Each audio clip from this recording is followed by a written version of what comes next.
Super class. আজ তোমাদের আলোচনার বিষয় মাধ্যমিকের ফার্স্ট সেমেটিভের যে পরীক্ষায় যে কোশ্চেনগুলো আসবে এমসিকিউ শেষে কোশ্চেনগুলো নিয়ে আমরা আলোচনা করব। আজ বাংলায় তোমাদের যে এমসিকিউ নিয়ে আলোচনা হবে সেগুলি হলো আয় আরো বেঁধে বেঁধে থাকি, আফ্রিকা, অসুখী একজন, জ্ঞানচক্ষু, হারিয়ে যাওয়া কালি কলম। তার আগে বলে রাখি যে যারা চ্যানেলটি এখনও নতুন দেখছো তারা অবশ্যই চ্যানেলটিকে সাবস্ক্রাইব করে রাখো এবং পাশে থাকা বেল আইকনটি অবশ্যই ক্লিক করে দাও। এবং যারা কিন্তু চ্যানেলটি অবশ্যই তারা দেখছো আগের থেকে এবং যারা চ্যানেলটিকে সাবস্ক্রাইব করে রেখেছো তাদেরকে অসংখ্য ধন্যবাদ। এবং চ্যানেলটি লাইক এবং কমেন্ট এবং শেয়ার করে রাখো, তোমার বন্ধুদেরকে শেয়ার করে দাও, তাই তাদেরও কিন্তু এই ভিডিওটিকে দেখে তাদেরও যাতে হেল্প হয় এবং তাদেরও সাহায্য হয়। এই চ্যানেলে তোমাদের ক্লাস মাধ্যমিক থেকে এইচএস পর্যন্ত প্রত্যেক বিষয় কিন্তু আর্টসের প্রত্যেকটা সাবজেক্ট নিয়ে কিন্তু আমরা আলোচনা করি এবং প্রত্যেকটা কিন্তু পিডিএফও কিন্তু আমাদের দেওয়া থাকে। তাই সকলকেই বলবো যে চ্যানেলটিকে এখনও যারা নতুন দেখছো অবশ্যই চ্যানেলটি কিন্তু সাবস্ক্রাইব করে পাশে থাকা বেল আইকনটি ক্লিক করে এবি সুপার ক্লাসের সঙ্গে অবশ্যই থাকো। তাহলে চলো আজ আমরা যে বিষয়গুলো নিয়ে আলোচনা করব আরেকবার আগে বলে দিয়ে রাখি যে আই আরও বেঁধে বেঁধে থাকি, আফ্রিকা, অসুখী একজন, জ্ঞানচক্ষু, হারিয়ে যাওয়া কালি কলম। এই বিষয়গুলো নিয়ে আজকে আমরা এমসিকিউ পার্ট নিয়ে আলোচনা করব। নেক্সট যে তোমাদের বড় কোশ্চেন 3 নাম্বার এবং 4 নাম্বার এবং 2 নাম্বার যে কোশ্চেনগুলো থাকবে 2, 3 এবং 5 নাম্বার সেই কোশ্চেনগুলো নিয়ে কিন্তু আমরা নেক্সট ভিডিওতে আলোচনা করব। তবে একবার 2 নাম্বার এখান থেকে কোনো কোশ্চেন আসে না, তোমাদের 1 নাম্বারে এসে কি কোশ্চেন আসবে সেটা নিয়ে কিন্তু আমরা নেক্সট ভিডিওতে কিন্তু করব এবং সেখানে তোমরা কিন্তু দেখে রাখো। এবং কোনি থেকে তোমাদের 1 থেকে 31 পাতা অবধি আসবে সেই কোনি এবং কারক ও অকারক যেটা ব্যাকরণের পার্ট এবং বঙ্গানুবাদ বা অনুবাদ এটা কিন্তু তোমাদের নেক্সট পার্টের মধ্যে কিন্তু আমরা আলোচনা করে দেবো। এখানে শুধুমাত্র কিন্তু এমসিকিউ নিয়ে আলোচনা হবে। ওকে, তাহলে চলো এখান থেকে তোমাদের কী কী এমসিকিউ দেখতে হবে এবং কোনগুলোকে একটু ভালো করে নজর দিতে হবে সেগুলো নিয়ে আলোচনা করা। আগে বলে রাখবো যারা এখনও চ্যানেলটি সাবস্ক্রাইব করনি অবশ্যই চ্যানেলটি কিন্তু সাবস্ক্রাইব করে দাও। ওকে, চলো এবার দেখে রাখি। তার পাশে তোমরা একটি খাতা নিয়ে কিন্তু বার করে রাখো এবং খাতাতে কিন্তু এই নোটগুলো লিখে রাখো, তাহলে তোমাদের কিন্তু সুবিধা হবে।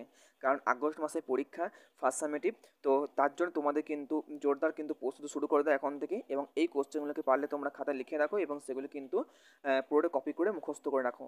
এবং যে বইটা তোমাদের টেস্ট বইটা সেই টেস্ট বইটা কিন্তু একটু ভালো করে নজর দাও। সেই টেস্ট বইতে কিন্তু বেশিরভাগ তোমরা যদি টেস্ট বই ভালো করে পড়তে পারো তাহলে তোমাদেরকে এটুকু বলতে পারবো যে 100% তোমরা কমন পেয়ে যাবে টেক্সট বই থেকে। পাশাপাশি এখানে যে আমরা যে কোশ্চেন আলোচনা করেছি সেই কোশ্চেনগুলো কিন্তু গত বছরে এসেছে এবং প্লাস কিন্তু যে তোমাদের ফার্স্ট সেমিস্টে পরের বছর যে ফার্স্ট সেমিস্টার যে কোশ্চেনগুলো এসেছিলো স্কুলে অনেকগুলো স্কুল নিয়ে খেটে পড়ে এই কোশ্চেন নিয়ে আমরা আলোচনা করছি। ওকে, তাহলে চলো দেখে নেওয়া যাক যে তোমাদের কোন কোন কোশ্চেনগুলো এই বছরের জন্য খুব ইম্পর্ট্যান্ট। দেখো, ফার্স্ট আমরা আলোচনা করবো জ্ঞানচক্ষু। জ্ঞানচক্ষু থেকে তোমাদের যে কোশ্চেনগুলো দেখতে হবে সেগুলি হলো তপনের লেখা গল্পের নাম কি। প্রথম দিন, তপন পুরো নাম কি? শ্রী তপন কুমার রায়। তপন লেখা গল্পকে ছাপিয়েছিল না তার ছোট মেসোমশাই তপনের লেখা গল্প ছাপিয়েছিল। তপনের লেখা গল্প কোথায় ছাপানো হয়েছিল? সন্ধ্যাতারা পত্রিকায়। তপনে অজানা বিষয়টি কি ছিল? মানুষও গল্প লেখে, এটি তপনে কিন্তু অজানা বিষয় ছিল। তপনের বাড়িতে তপন কি নামে হয়? কবি, সাহিত্যিক, কথাশিল্প। তপনের বাড়িতে তপনের নাম হয়। তপনের হাত আছে, এর অর্থ কি? না ভাষার দখল আছে তপনের। তপনের লেখা গল্প নিয়ে কোথায় ওঠে কথাটা? বিকেলে চায়ের টেবিলে। তপনের মামার বাড়ি আসার কারণ কি? না ছোট মাসির বিয়ের উপলক্ষে তপন তার মামার বাড়ি এসেছিল। দেদার শব্দের অর্থ কি? না প্রচুর বা বিস্তার। তপনের মেসোমশাই পেশাগত দিক থেকে কি ছিল? কলেজের প্রফেসর। তপনের তাকে দেখে গল্প লেখার জোর পায় না তার মেসোমশাইকে অর্থাৎ ছোট মেসোমশাইকে দেখে তপন কিন্তু গল্প লেখার জোর পায়। ছোট মাসি তপনের চেয়ে কতদিনে বড়? 4 বছরে বড়। তপন বিয়ের বাড়িতে কি নিয়ে এসেছিল? হোম ট্যাক্সের খাতাটা। তপন এর মামা বাড়িতে তার সবচেয়ে প্রিয় বন্ধু কে ছিল? তার ছোট মাসি। সূচিপত্রে তপনের কেমন নাম ছিল? না শ্রী তপন কুমার রায়। তপন লেখা গল্প প্রথম কে পড়েন? তার ছোট মাসি। সারা বাড়িতে কিসের কথা ছড়িয়ে পড়ে? তপনের গল্প লেখার কথা। রত্নের মূল্য জহুরির কাছে। এখানে রত্ন ও জহুরিকে জহুরিকে রত্ন বলতে বোঝানো হয়েছে তপনের লেখা গল্পকে, আর জহুরি বলতে বোঝানো হয়েছে তপনের ছোট মেসোমশাইকে। অর্থাৎ রত্ন বলতে তার যে লেখা গল্প, সেই গল্পকে কবি এখানে রত্নর সঙ্গে তুলনা করেছেন, এবং জহুরি যেমন রত্ন চেনে তেমনই কিন্তু একজন কবি কিন্তু তার গল্প চিনবে, সেই উক্তিটি কিন্তু এখানে প্রণয়ন করা হয়েছে। এখানে তোমরা কিন্তু 1 নম্বর এমসিকিউ দেখতে পারো, এসএকিউ দেখতে পারো, এবং 3 নম্বর প্লাস 5 নম্বর এই কোশ্চেন খুব ইম্পর্টেন্ট। এখান থেকে তোমাদের এই কোশ্চেনটা কিন্তু ঘুরিয়ে ঘুরিতে পারে, তাই এই লাইনটা কিন্তু ভালো করে দেখে রাখবে। নেক্সট, তপন তার গল্প কেন পড়তে পারে না? কারণ তার মেসোমশাই প্রায় আগাগোড়া থেকে সম্পূর্ণ পাল্টে দিয়েছিল। এবার এখানে তোমাদের অশোকে একজন থেকে কি দেখতে হচ্ছে সেই কোশ্চেন দেখে রাখো। অশোকে একজন কবিতাটি কোন কাব্যগ্রন্থতে নেওয়া হয়েছে? বিদেশি ফুলের রক্ত ছিটে, এখান থেকে নেওয়া হয়েছে। অশোকে একজন কবিতাটি কার লেখা? Pablo Neruda. সে জানতো না, সে কি জানতো না, সরি, কোভিড, কবির প্রিয়তমা, কবির প্রিয়তমা জানতো না, এখানে একটা স্টুডেন্ট ভুল হচ্ছে, কোভিড লেখা আছে, সেটা তোমরা কবি লিখবে।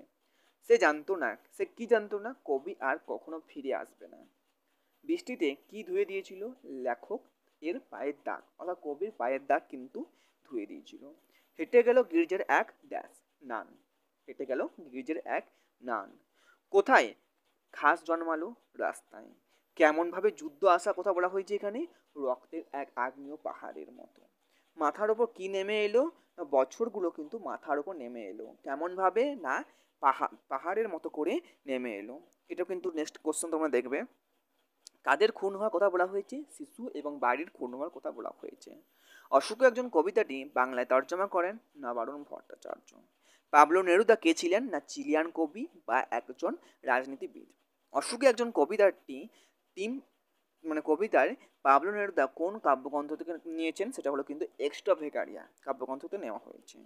কবি প্রিয়তমা কোথায় অপেক্ষায় দাঁড়িয়েছিল? দরজায়। একজন কবিতায় কয়টি সপ্তাহ কেটে যাওয়ার কথা বলা হয়েছে? 1টি সপ্তাহ। এখানে একজনটা স্পেলিংয়ে ভুল আছে, একটু লিখে রাখবে, কেটে দেবে, এটা কিন্তু টাইপিং করতে গিয়ে একজনটা চলে এসে কেটে দেবে এটা। বছরগুলো কেমনভাবে নেমে আসার কথা বলা হচ্ছে? পাহাড়ের মতো। দেবতাদের চেহারা কেমন ছিল? শান্ত ও হলুদ। দেবতারা কেমনভাবে মন্দির থেকে উল্টে পড়েছিল? টুকরো টুকরো হয়ে দেবতারা মন্দির থেকে উল্টে পড়েছিল।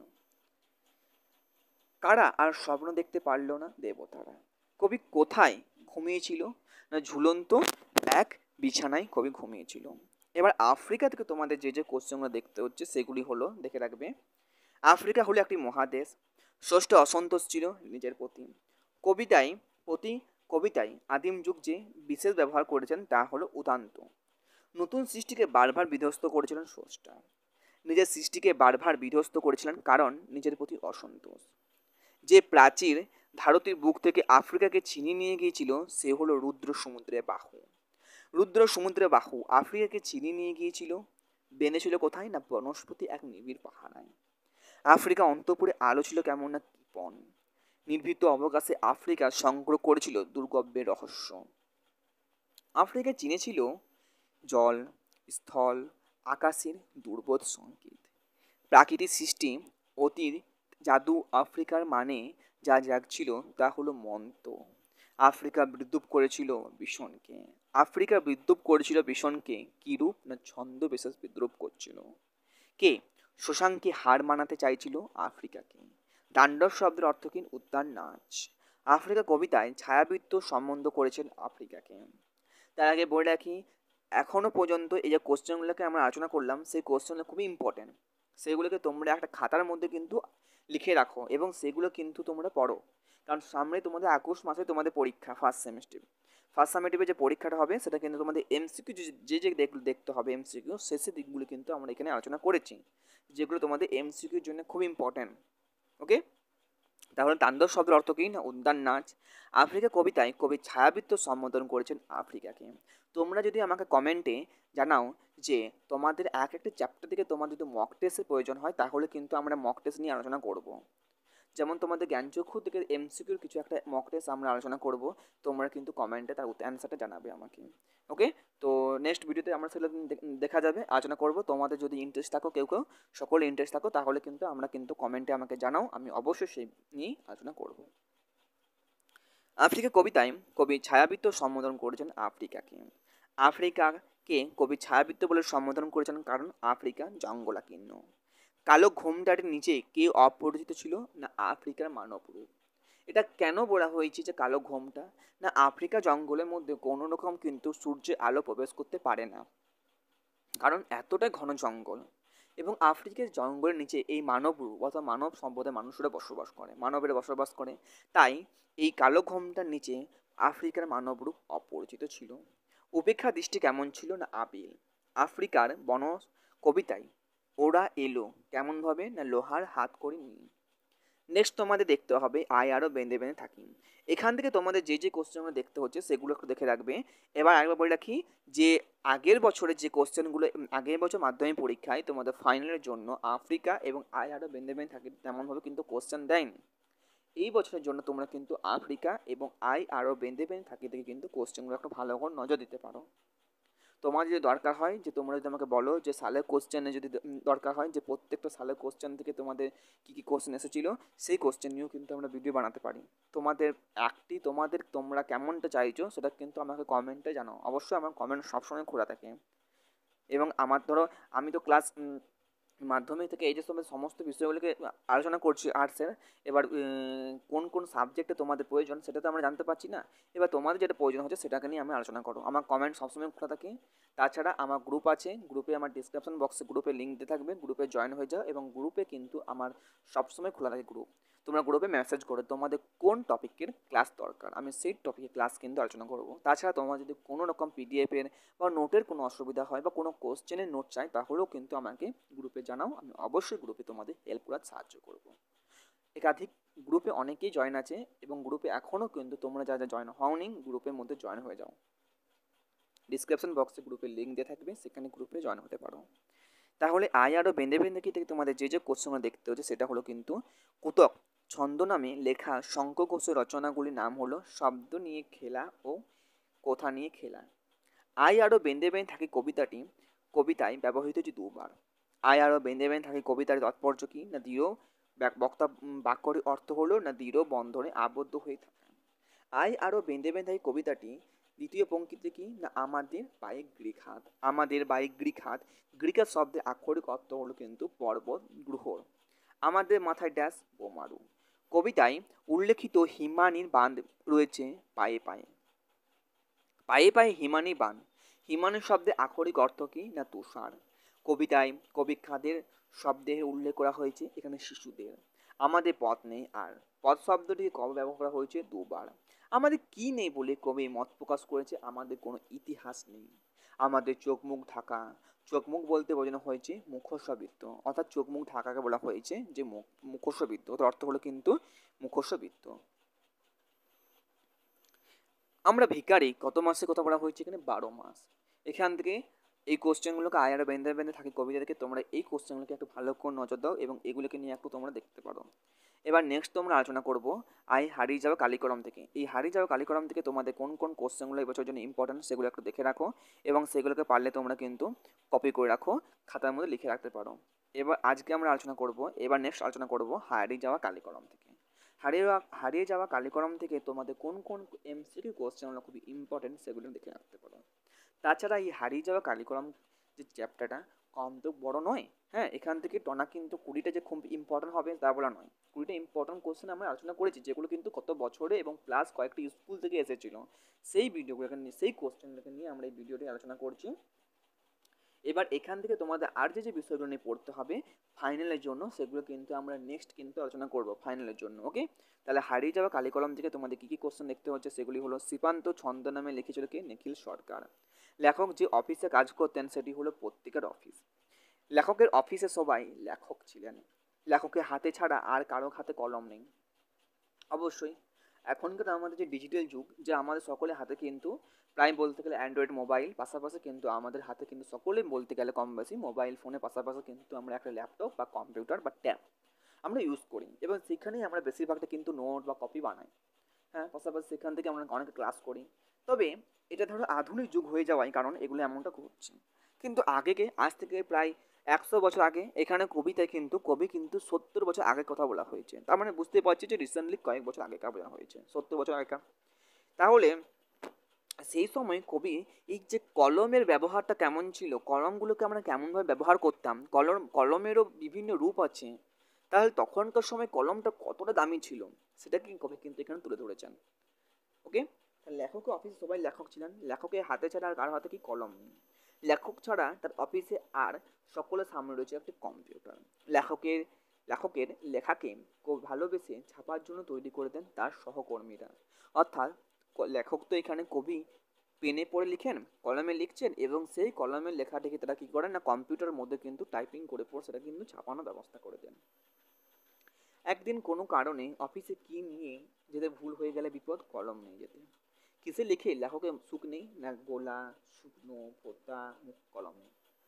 বাংলার প্রবাদটি হলো কি না কালি নেই কলম নেই বলে আমি মুন্সি। লেখকের ছোটবেলায় থাকতেন কোথায় না গ্রামে। লেখক জন্মেছেন হারিয়ে যাওয়া কালি কলম প্রবন্ধে ৭৫ বছর আগে। লেখকরা ছোটবেলায় কলম তৈরি করতেন কেমনভাবে না রোগা বাঁশের কঞ্চি দিয়ে। এখানে তোমরা কিন্তু আরেকটি দেখে রাখতে পারো, এখানে আমি আর ওই কোশ্চেন নিয়ে আলোচনা করিনি যে লেখকরা কেমনভাবে কালি তৈরি করতেন, কেমনভাবে বাঁশের কঞ্চি দিয়ে লিখতেন বা কেমনভাবে লিখতেন, কেমনভাবে দোয়াত মুছতেন, দোয়াতে ব্যবহার করতেন, এইগুলোকে একটু দেখে রাখতে পারো। এগুলো কিন্তু তোমাদের এমসিকিউ পাশাপাশি তোমরা কিন্তু এটা কিন্তু একটা বড় কোশ্চেন এসএকিউ বা ৩ বা ৫ নাম্বারের জন্য এটা দেখে রাখতে পারো। লেখক ছোটবেলায় কলম তৈরি করতেন কেমনভাবে না রোগা বাঁশের কঞ্চি দিয়ে কিন্তু তারা কলম বানাতেন। কলমে কালি ধীরে ধীরে চুইয়ে পড়ার জন্য কী করণীয় ছিল না যে কলমটি সে কলমের যে মুখটিকে কিন্তু চিরে দিতে হতো। লেখকরা হোম ট্যাক্স করতেন কেমনভাবে না কলা পাতায় দিয়ে কিন্তু হোম ট্যাক্স করতেন। অক্ষর জ্ঞানহীনকে লোকে বলে ক অক্ষর গোমাংস। ছোটবেলায় কালি তৈরি করতেন লেখক তো সাহায্য করতো কারা না মা পিসি দিদিরা। ত্রিফলা বলতে এখানে ৩টি ফলকে বোঝানো হয়েছে, সেটা কি কি না বহেরা, হরিতকি এবং আমলকি। ছোটবেলায় লেখকদের বাড়ি রান্না হতো কিসে না কাঠের উনুনে। কাঠের উনুনে রান্নার ফলে কড়াইয়ে তোলায় কি জমতো না কালি। কড়াইয়ে তোলে যে কালি জমতো সেই কালি তোলে কেমনভাবে তোরা তুলতো তারা না লাউ পাতা দিয়ে। ছোটবেলায় লেখকদের লেখালেখির প্রথম উপকরণ ছিল কি না বাঁশের কলম, মাটির দোয়াত, কলা পাতা, ঘরের তৈরি কালি। এইগুলি কিন্তু তখনকার আজ থেকে ৭০ বছর আগেকার এই উপকরণগুলি দিয়ে তারা কিন্তু লেখালেখি করতো। তাহলে আজকে এইটুকুই। আমরা যে সিলেবাস তোমাদের ফার্স্ট সেমিস্টারে যে সিলেবাসগুলি আসবে বাংলা থেকে মেনলি সেগুলো নিয়ে কিন্তু আমরা এমসিকিউ আলোচনা করে দিয়েছি। এবার বাকি রইল কারক থেকে, আর বঙ্গানুবাদ থেকে কিন্তু তেমন কোনো ইম্পর্টেন্ট আসবে না। সরি, বঙ্গানুবাদ থেকে তোমাদের তেমনভাবে কোনো কিছু আমরা ইম্পর্টেন্ট বলা মুশকিল, কারণ তোমাদের সম্পূর্ণ সেটা কিন্তু প্র্যাকটিসের উপর নির্ভর করে। তোমরা যত অনুবাদগুলো প্র্যাকটিস করবে তত কিন্তু তোমাদের সাহায্য হবে। এবার সেখান থেকে তেমন কোনো কোশ্চেন যে ইম্পর্টেন্ট হবে সেগুলো বলা মুশকিল। এবার তোমরা যদি প্র্যাকটিস করো তোমাদের সেটা কিন্তু তোমাদের সাহায্য করবে। তাও যে কোশ্চেনগুলো খুব ইম্পর্টেন্ট হবে আর সেগুলি কিন্তু আমরা আলোচনা করব, সেগুলো কিন্তু ভিডিও আমরা নেক্সট ক্লাসে আলোচনা করব। কারকটা তোমরা দেখে রাখতে পারো, কারক থেকে তোমাদের কোন কোনগুলো আসবে, এবং পাশাপাশি তোমরা একটু দেখে রাখতে পারো যে এগুলোকে যেগুলো আলোচনা করলাম সেগুলো কিন্তু তোমরা একটি খাতার মধ্যে লিখে রাখতে পারো, এবং খাতার মধ্যে সেগুলো একটু ভালো করে পড়ো। সেগুলো কিন্তু তোমাদের খুবই ইম্পর্টেন্ট।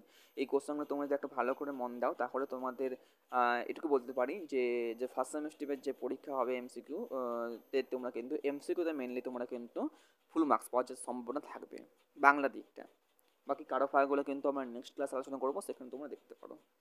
ওকে, তাছাড়া এখন আরেকবার বলে রাখি যারা চ্যানেলটি সাবস্ক্রাইব করনি অবশ্যই চ্যানেলটিকে সাবস্ক্রাইব করে রাখো, পাশে থাকা বেল আইকনটি অবশ্যই ক্লিক করে দাও যাতে তোমরা কিন্তু এই এবি সুপার ক্লাসে যত রকম ভিডিও ছাড়বে সমস্ত রকমের তোমরা ভিডিও তোমরা কিন্তু সবার আগে পাওয়ার জন্য, এবং অবশ্যই চ্যানেলটিকে লাইক এবং সাবস্ক্রাইব করে দাও এবং পাশে থাকা বেল আইকনটি ক্লিক করে দাও, এবং কমেন্টে তোমাদের যে কোনো প্রবলেম হলে সেই কমেন্টে তোমরা জানাও, এবং তোমাদের বন্ধুদেরকে এটা শেয়ার করে রাখো যা তারাও কিন্তু এটা সাহায্যের জন্য তারাও যাতে এটা কিন্তু হেল্প হয় এবং তাদের সম্পূর্ণ কিন্তু সাহায্য হয়। তাহলে চলো আজ এইটুকুই, আবার নেক্সট ভিডিও নিয়ে কিন্তু আমরা নেক্সট ক্লাসে আলোচনা করব। তোমাদের আগস্ট মাসে পরীক্ষা, তোমাদের বাংলার একটু ভালো করে নজর দাও। পাশাপাশি এই ক্লাস থেকে তোমরা বাংলা ইতিহাস ভূগোল মাধ্যমিকের সমস্ত রকমের প্লাস জীবনবিজ্ঞান ভৌতবিজ্ঞান পারলে আমি সমস্ত রকমের কিন্তু সিলেবাস অনুযায়ী তোমাদের ফার্স্ট সেমিস্টারের যেগুলো কিন্তু ইম্পর্টেন্ট সেগুলো তোমরা পেয়ে যাবে।